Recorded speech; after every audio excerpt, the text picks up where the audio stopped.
Jalan-jalan tanpa lelah, pulangnya beli teh kemasan. Perkenalkan saya Deis Nur Fadilah, daiyah cantik SMA Plus Al Hasan. Assalamualaikum warahmatullahi wabarakatuh. Waalaikumsalam warahmatullahi wabarakatuh. Bismillah, alhamdulillah, alhamdulillahilladzi amarana bil isti'adzati minasyaitonir rajim. Shalatuhu wassalamuhu ala habibinal karim, amma ba'du. Dewan juri yang saya hormati dan saya takdimi, hadirin saudaraku sebangsa dan setanah air yang Allah muliakan. Pada kesempatan ini saya akan menyampaikan sebuah pidato dengan tema Islam rahmatan lil alamin. Hadirin yang Allah muliakan, Islam dirangkai dan dibangun berlandaskan ar-rahmah atau kasih sayang. Dapat dikatakan demikian sebab tidak dapat dipungkiri keberhasilan Rasulullah bersama para ulama dalam menyebarluaskan risalah Islam disertai dengan kasih sayang. Dan dengan kasih sayang inilah tidak sedikit orang-orang yang dahulu membenci dan memusuhi Islam kini hatinya menjadi rendah mengikuti ajaran agama Islam. Bahkan ada yang menjadi pengikut setia Rasulullah dalam menyebarluaskan risalah Islam. Dan yang perlu kita ketahui hadirin, bahwasanya agama Islam merupakan agama yang begitu indah, ajarannya yang tak susah dan semua orang mampu melakukannya dengan mudah. Sebagaimana Imam Daruqutni meriwayatkan dalam hadisnya, al-Islamu ya'lu wa la yu'la alaih. Islam itu tinggi dan tidak ada yang mampu menandingi keunggulannya. Allah berfirman dalam Quran surah Al-Anbiya ayat 107 yang berbunyi, A'udzu billahi minasyaitonir rajim. Bismillahirrahmanirrahim. Wa ma arsalnaka illa rahmatan lil alamin. Dan tidaklah kami mengutus wahai engkau Muhammad melainkan untuk menjadi rahmat bagi seluruh alam semesta. Hadirin, dalam sebuah kitab tafsir Ibnu Katsir karangan Asy-Syaikh Al-Imam Al-Allamah Al-Hafidz Imaduddin Abdul Fattah Ismail bin Umar bin Katsir Al-Quraisy Al-Dimashqi menafsirkan bahwasannya ayat ini menjelaskan tentang Rasulullah diturunkan ke muka bumi ini untuk menjadi rahmat bagi seluruh alam semesta. Artinya ajaran beliau merupakan sumber kebahagiaan dan keselamatan bagi seluruh ciptaan Allah, baik manusia, setan maupun jin sekalipun. Kehadiran beliau bukan untuk membawa kesengsaraan, melainkan untuk membawa bimbingan, pertolongan, kedamaian, dan juga pengetahuan untuk membedakan antara kebenaran dan kebatilan. Dan inilah hadirin yang menjadi landasan utama konsep Islam rahmatan lil alamin, di mana Islam merupakan agama yang selalu membawa rahmat dan menyebarkan kasih sayang. Tetapi rahmat yang dimaksud bukan hanya bentuk kasih sayang terhadap sesama manusia, tetapi juga kepedulian terhadap lingkungan dan penghormatan terhadap perbedaan.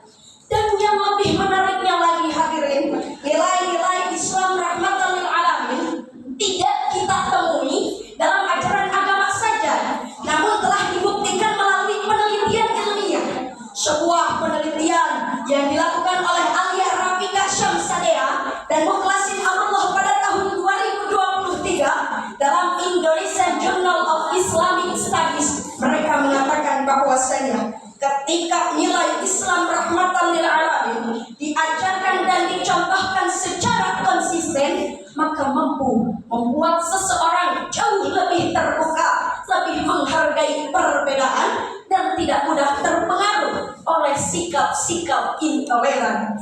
Dan penelitian tersebut menegaskan bahwasanya konsep Islam menebarkan kasih sayang bukanlah hanya sekedar teori yang disampaikan di atas mimbar, tetapi itu itu merupakan bentuk perubahan nyata dalam kehidupan sehari-hari. Dan inilah yang menegaskan bahwa konsep Islam rahmatan lil alamin terbukti relevan, bermanfaat, dan sangat dibutuhkan di tengah kondisi masyarakat kita saat ini. Namun yang menjadi pertanyaannya hadirin, mengapa Allah tidak memilih kata Islam rahmatan lil muslimin ataupun Islam lil mukminin?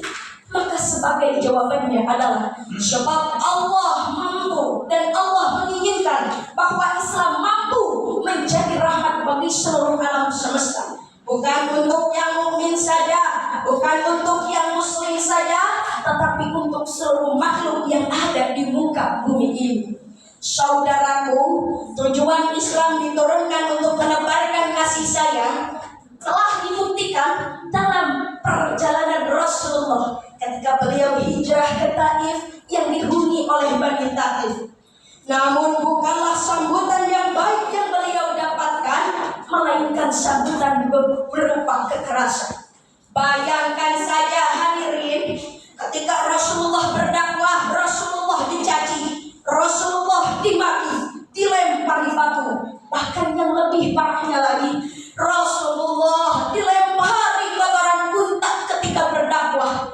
Dengan hati yang terluka melihat kejadian tersebut, malaikat Jibril tidak tega, sehingga ketika Rasulullah beristirahat di sebidang kebun, malaikat Jibril datang menghampiri Rasulullah dan menawarkan untuk menimpakan burung-burung yang ada di negeri itu. Namun dengan kelembutan hati Rasulullah, justru Rasulullah berdoa kepada Allah, Allahumma hdi qaumi fa innahum la ya'lamun. Ya Allah, tunjukkanlah kepada mereka bahwasanya mereka berbuat demikian karena mereka tidak mengetahuinya. Hadirin, betapa Rasulullah menunjukkan bahwasanya Islam merupakan agama yang selalu menebarkan kasih sayang, sekalipun kepada orang yang mencelakainya. Sebab Allah berfirman dalam Quran surah Ali Imran ayat 159 yang berbunyi, Fabima rahmatin minallahi linta lahum walau kunta faddan ghalidhal qalbi lanfaddu min hawlik fa'fu anhum wastaghfir lahum wasyawirhum fil amr. Al-ayat sadaqallahul azim. Maka berkat rahmat Allah, wahai engkau Muhammad, bersikap lemah lembutlah kepada mereka. Sekiranya kamu bersikap keras dan berhati kasar, tentu mereka akan menjauhkan diri dari sekitarmu. Maka maafkanlah mereka, mohonkanlah ampun bagi mereka, dan bermusyawarahlah bagi mereka dalam urusan itu.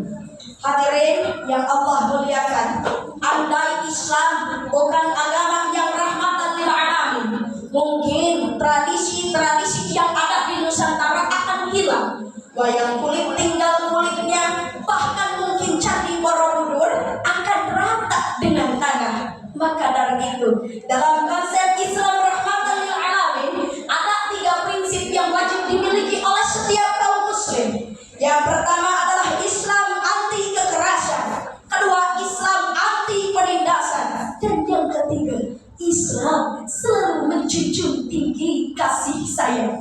Dan ketiga prinsip inilah yang mampu mewujudkan Islam rahmatan lil alamin. Maka dari itu hadirin, dapat kita tarik benang kesimpulannya. Mari kita tegakkan ketiga prinsip tersebut agar terwujudnya misi Islam rahmatan lil alamin.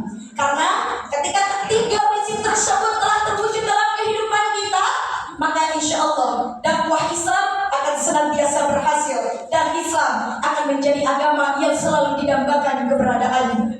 Saudaraku, demikian yang dapat saya sampaikan, kurang dan lebihnya mohon dimaafkan. Doraemon makan lumpia, lumpianya sangat manis dan amis. Sampai jumpa dengan saya Devis Nurpadila dan Yah Manis dari Ciamis. Wabillahi taufiq wal hidayah, wal inayah. Wassalamualaikum warahmatullahi wabarakatuh.